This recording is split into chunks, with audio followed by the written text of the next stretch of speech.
Islam Makhachev is running. Not walking, not dodging, running. And he's running straight away from Ilia Topuria. The undefeated Spanish-Georgian nightmare has got Makhachev shaking in his boots, and you know what? He should be, because this isn't Volk. This isn't another featherweight stepping up on short notice. This is El Matador, the man who took down Alexander Volkanovski like he was a regional fighter, and now he's coming for Makhachev's soul. Let's get real. Islam's whole title reign? Looking a little funny in the light. Beat Charles Oliveira? Cool, but Oliveira got washed by featherweights too. Beat Volk twice? A guy who isn't even in his weight class? The math ain't mathing, and now that Topuria is here, the excuses are piling up. And don't just take my word for it. Look at Daniel Cormier, professional Dagestani PR manager trying to rewrite history. Here's what he said. Oh, but if Islam fights Ilia and wins, people will say he only beat featherweights. Yeah, DC, because that's exactly what he did. When is this man actually going to defend against a real 155? Justin Gaethje is sitting there. Arman Tsarukyan is waiting, but Islam is suddenly interested in featherweights? It's funny how that works. Topuria doesn't care about excuses. He wants to fight. And what did Islam do? He went radio silent. Ain't no Twitter callouts, ain't no send me location. Just quiet, because deep down, Makhachev knows. Ilia isn't going to be a panic wrestling Volk. He isn't going to be an overwhelmed Charles. Ilia is going to walk in there,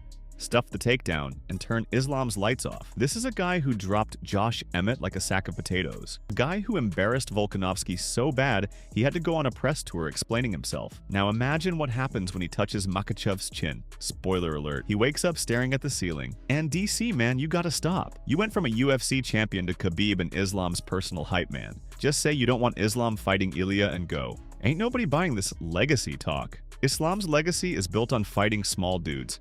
It's time for him to face a real challenge. And guess what? That challenge is coming, and it's wearing the Spanish and Georgian flag. So Islam, you can run, you can hide, you can have DC write all the essays in the world about why Ilia doesn't deserve a shot. But sooner or later, you're gonna have to face him. And when that cage door locks, the excuses won't save you.